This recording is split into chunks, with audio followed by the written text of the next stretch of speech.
청취자 여러분 안녕하세요. 매주 수요일 아침 8시에 찾아오는 오산대광교회 팟캐스트 신앙톡 벌써 67번째 이야기네요. 네, 안녕하세요, 여러분. 벌써 수요일 아침이 밝았네요. 네네. 오늘 저희가 진짜 흥미로운, 아니 어쩌면 좀 뼈아픈 주제를 하나 깊이 파헤쳐 보려고 하거든요. 여러분 혹시 그런 적 없으신가요? 어떤 거요? 주말 내내 청년부 찬양팀 연습에, 소그룹 모임에, 봉사까지 싹 다 하고 집에 왔는데 일요일 저녁에 방불을 딱 켜는 순간 가슴 한구석에 찬바람이 훅 불면서 엄청난 공허함이 밀려오는 그런 느낌이요. 아, 세상에. 그거 진짜 정말 많은 청년분들이 속으로만 앓고 계셨을 이야기네요. 사실 저도 그랬던 시기가 있거든요. 아, 진짜요? 네네. 주일 예배에서 찬양 부를 때는 막 눈물이 날 정도로 벅차 오르다가도요. 다음날 월요일 아침에 지옥철 타고 출근하는 순간 어제 느꼈던 그 감각이 완전히 리셋해버리는 경험을 진짜 밥 먹듯이 했었어요. 와, 저도 딱 그랬어요. 그럴 때마다 속으로 이거 나만 이상한 건가? 내가 믿음이 부족해서 이런가? 하면서 엄청난 죄책감에 빠지게 되잖아요. 맞아요. 스스로를 자책하게 되죠. 근데 있잖아요. 오늘 우리가 다룰 목회 데이터 연구소의 통계나 언론기사, 신학자들 분석 자료를 쫙 보면요. 그 공허함이 결코 여러분 혼자만의 유별난 투정이 아니라는 걸 확실히 알 수 있습니다. 다행이네요. 그럼 오늘 우리가 나눌 이 깊은 이야기의 미션은 명확하네요. 이 텅 빈 마음의 진짜 원인을 통계와 팩트로 시원하게 파헤쳐보는 거죠. 자, 이 복잡한 문제 한번 제대로 풀어볼까요? 네, 좋습니다. 우선 현상의 규모부터 좀 짚고 넘어가야 하는데요. 이 문제가 얼마나 거대한 시대적 흐름인지 보여주는 뚜렷한 숫자가 있어요. 숫자요. 어떤 통계인가요? 목회 데이터 연구소의 가장 최근 자료인데요. 20대에서 30대 청년들 중에서 무려 64%가 교회를 떠나고 싶다는 생각을 해본 적이 있다고 응답했습니다. 네, 잠깐만요. 64%면 거의 3명 중 2명 꼴이잖아요. 저는 기껏해야 상처받은 소수의 이야기일 거라고 생각했는데 이 정도면 그냥 청년 세대의 보편적인 정서네요. 그렇죠. 그리고 거기서 끝이 아니에요. 이탈을 진지하게 고민하는 청년 10명 중 6명은 결국 1년 안에 실제로 교회를 떠난다고 합니다. 심지어 41%는 이미 떠나본 경험이 있다고 답했고요. 와, 1년 안에요? 진짜 골든타임이 생각보다 엄청 짧네요. 네네.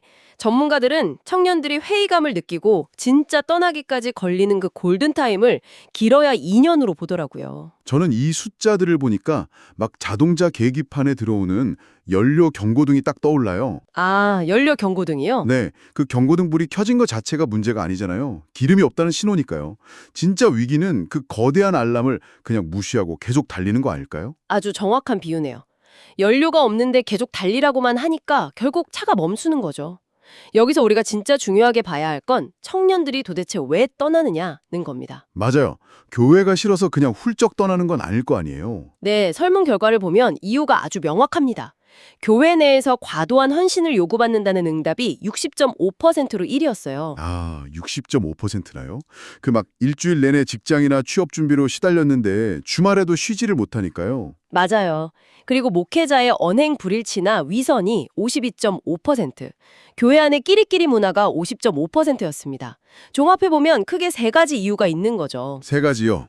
어떤 건가요? 첫째는 앞서 말한 과도한 봉사로 인한 소진, 둘째는 관계에서 오는 상처, 그리고 셋째는 인격적인 만남 없이 신앙이 그냥 무의미한 습관이 되어버렸기 때문입니다. 아, 소진과 상처, 그리고 습관. 진짜 뼈 때리는 이유들이네요. 여기서 진짜 흥미로운 자료가 하나 있는데요. 어떤 거죠? 어떤 목사님이 쓰신 칼럼을 보면 이걸 영적 번아웃이라는 개념으로 설명하시더라고요. 성경에 나오는 모세나 다윗 같은 진짜 대단한 영웅들도 사실은 완전히 탈진해서 하나님 생각할 여력조차 없는 상태를 겪었다는 거예요. 아, 맞아요. 영적 번아웃. 이게 진짜 중요한 포인트입니다. 사람들은 영적 파산 상태를 보통 내 믿음이 약해서 생긴 죄라고 생각하잖아요. 네네, 보통 그렇게 자책하죠. 기도를 덜 해서 그렇다면서요? 근데 그게 죄가 아니라 내 몸과 마음이 보내는 살려달라는 신호라는 겁니다. 신앙생활의 에너지는 원래 위에서 공급받아야 하는데 자기 자신의 열정이라는 자본만 계속 갈아놓고 있는 거죠. 그러니까요. 마이너스 통장에서 잔고도 없는데 계속 사역이랑 봉사라는 이름으로 출금을 당하니까 텅 빌 수밖에 없는 거잖아요. 정확합니다. 교회가 청년을 돌봐야 할 대상이 아니라 주말 행사를 굴리기 위한 소모품처럼 대하는 그 위계적인 구조가 진짜 문제인 거죠. 맞아요. 일주일 내내 피곤했는데 주일마다 쉼표 없는 안식일이 되어버리니까 예배당문을 나설 때 공허한 게 당연해요. 근데 여기서 참 궁금한 게 생기는데요. 네, 말씀하세요. 이렇게 교회를 떠난 청년들, 그러니까 이른바 가나안 청년들은 그럼 그냥 다 신앙을 포기하는 건가요? 아, 흥미롭게도 그건 아닙니다. 이 대목에서 요즘 디지털 세대만의 독특한 생존 방식이 나타나거든요. 제도권 교회의 권위주의에 질린 청년들이 각자의 방식으로 신앙을 재구성하고 있어요. 각자의 방식이라면 뭐 유튜브 같은 걸로 예배를 드린다거나 하는 건가요? 네, 맞아요. 그걸 흔히 유반젤리즘이라고 부르더라고요.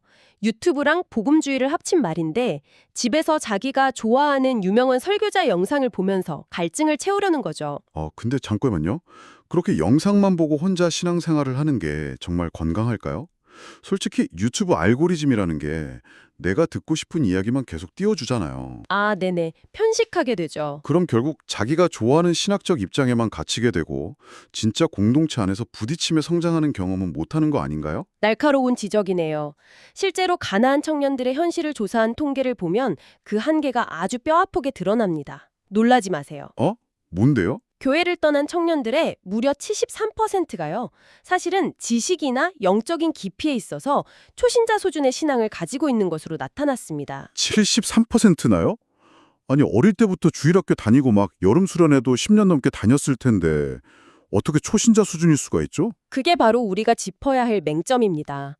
이 청년 대다수가 어릴 적 부모님 손에 이끌려 습관적으로 교회를 다녔을 뿐 본인 스스로 치열하게 질문하고 절대자를 인격적으로 만난 경험이 부족했던 거예요. 진짜 뼈 맞은 기분이네요. 뜨거웠던 신앙이 번아웃 때문에 식은 줄 알았는데 애초에 진짜 불꽃이 튄 적조차 없었던 거군요. 네, 그러니까 겉으로는 유튜브로 훌륭한 설교를 들으면 버티는 것 같아도 현실에서 취업 실패나 깊은 갈등을 겪으면 그 온라인 신앙이 아무런 지지대가 못 되고 무너져 버리는 겁니다. 지금 방송 들으시는 분들 중에서 이거 내 얘긴데 하고 철렁하신 분들 꽤 많을 것 같아요. 당장 이번 주말에도 교회를 가야 할 텐데 이 공허함을 해결하려면 당장 내일부터 뭘 어떻게 해야 할까요? 오늘 자료들에서 공통적으로 제안하는 세 가지 현실적인 팁이 있습니다. 첫째는 봉사와 헌신의 굴레에서 과감히 잠깐 쉬어도 괜찮다는 겁니다. 와, 이 말 진짜 청년들이 꼭 듣고 싶어 했던 허락 아닐까요? 잠깐 쉬어도 괜찮다. 그럼요. 엔진 오일 떨어졌는데 억지로 달리면 엔진 다 탑니다. 마음이 텅 비었다면 리더든 찬양팀이든 잠깐 내려놓고 쉬는 게 훨씬 책임감 있는 태도예요. 두 번째는요. 일상에서 형식보다 진짜 만남을 연습하는 거예요. 화려한 주일 예배당 밖에서 예를 들면 퇴근길 지하철 안에서 짧게라도 스스로 영적인 질문을 던져보는 거죠. 스스로 질문하는 시간. 좋네요.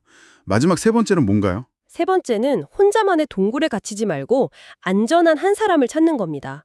내 신앙적 분노나 공허함을 막 믿음이 부족하다고 판단하지 않고 있는 그대로 들어줄 단 한 명만 있어도 회복이 시작되거든요. 맞아요. 그리고 이런 공허함이 막 일상생활을 심하게 방해할 정도로 깊어지면 주저하지 말고 심리상담 같은 전문가 도움을 받는 것도 꼭 필요하더라고요. 네, 아주 중요한 포인트입니다. 우울증 같은 심리적 어려움을 무조건 영적 문제로만 퉁치면 절대 안 되거든요. 그렇다면 결국 교회도 진짜 많이 변해야겠네요. 상처받은 청년들이 어떤 엉뚱한 질문을 던져도 막 덮어놓고 기도가 부족해서 그래 라고 윽박지르지 않는 안전한 공동체가 되어야 하잖아요. 바로 그겁니다. 교회가 화려한 프로그램보다 진심 어린 경청의 공간으로 바뀌어야만 이 조용한 탈출을 막을 수 있어요. 네, 오늘 저희가 나눈 이 모든 이야기들을 관통하는 핵심 메시지는 결국 딱 하나인 것 같습니다. 어떤 건가요? 지금 여러분이 느끼는 그 공허함은 신앙이 실패했기 때문이 절대 아니라는 거예요. 오히려 내 영혼이 더 깊고 진정성 있는 만남을 갈망하고 있다는 아주 건강하고 자연스러운 마음의 신호일지도 모릅니다. 네, 맞아요. 그 배고픔을 이상하게 여기지 마시고 더 깊어지는 과정으로 받아들이셨으면 좋겠어요. 네네. 여러분의 그 치열한 고민들이 결코 헛되지 않을 거라고 믿습니다. 저희도 항상 응원하고 있을게요. 네. 오늘 하루를 정리하시면서 이 질문 하나를 꼭 스스로에게 던져보시면 좋겠습니다. 여러분은 습관이나 의무감 때문이 아니라 오롯이 나 스스로 진짜 하나님을 만났다고 느낀 게 마지막으로 언제였나요? 스스로 곰곰이 생각해 보시면 좋겠네요.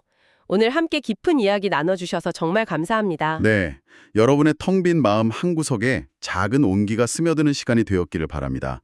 오산대광교회 신앙톡, 오늘은 여기까지고요. 다음 주 수요일 아침에 더 흥미로운 주제로 찾아오겠습니다. 여러분 안녕히 계세요. 안녕히 계세요.